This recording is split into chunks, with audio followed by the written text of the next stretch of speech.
Welcome to news అడ్డా. చనిపోయినట్లు కల వస్తే స్వప్న శాస్త్రం ఏం చెబుతుంది? చాలా మందికి రకరకాల కలలు వస్తాయి. కొందరికి గుర్తుంటాయి, మరికొందరికి మాత్రం అస్సలు గుర్తుండవు. కానీ స్వప్న శాస్త్రం ప్రకారం ప్రతి కలకు ఓ ప్రత్యేక కారణం ఉంటుంది. ఈ కలలు భవిష్యత్తు సంఘటనలను సూచిస్తుంది, మన జీవితాలపై ప్రభావం చూపుతాయి.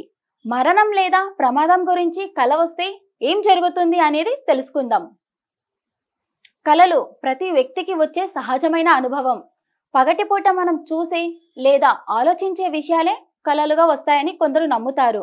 మరికొందరు మనం అనుభవిస్తున్న పరిస్థితులు, భావోద్వేగాలు కలల రూపంలో చిత్రాలుగా కనిపిస్తాయని భావిస్తారు. సాధారణంగా కలలను రెండు రకాలుగా చెబుతారు. ఒకటి, మనం భవిష్యత్తు గురించి కళ్ళు తెరిచి కనే కలలు. రెండు, రాత్రి నిద్రలో వచ్చే కలలు.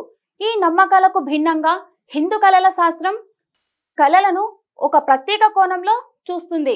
కలల శాస్త్రం ప్రకారం మనం చూసే కలలు మన జీవితాలపై వివిధ ప్రభావాలను చూపుతాయి. అంతేకాకుండా భవిష్యత్తులో జరగబోయే సంఘటనలను కూడా సూచిస్తాయి.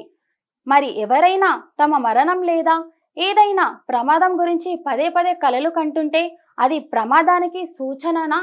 లేదా మరణం లేదా ఏదైనా ప్రమాదం గురించి పదే పదే కలలు కంటుంటే అది ప్రమాదానికి సూచననా లేదా మరేదైనా శుభ సూచకమా అనేది తెలుసుకుందాం.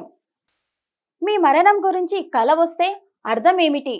స్వప్న శాస్త్రం ప్రకారం ఒక వ్యక్తి కలలో తాను చనిపోయినట్లు పదే పదే చూస్తే అది భయపడాల్సిన విషయం కాదు. దీనికి భిన్నంగా ఈ కల మంచి ఫలితాన్ని సూచిస్తుంది. మీ కలలలో మీరు చనిపోయినట్లు చూస్తే రాబోయే సంక్షోభం లేదా మరణం ముప్పు అప్పటికే దాటిపోయిందని లేదా తప్పిపోయిందని అర్థం. కాబట్టి మీ సొంత మరణం గురించి కలలు కన్నప్పుడు భయపడాల్సిన అవసరం లేదు.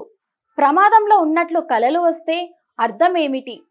ఒకవేళ మీరు మీ కలలలో ఏదైనా ప్రమాదంలో చిక్కుకున్నట్లు చూస్తున్నట్లయితే స్వప్న శాస్త్రం దీనిని భవిష్యత్తు గురించి జాగ్రత్తగా ఉండమని హెచ్చరిస్తుంది. భవిష్యత్తులో మీరు కొన్ని ఇబ్బందులను ఎదుర్కొనే అవకాశం ఉందని దాని అర్థం.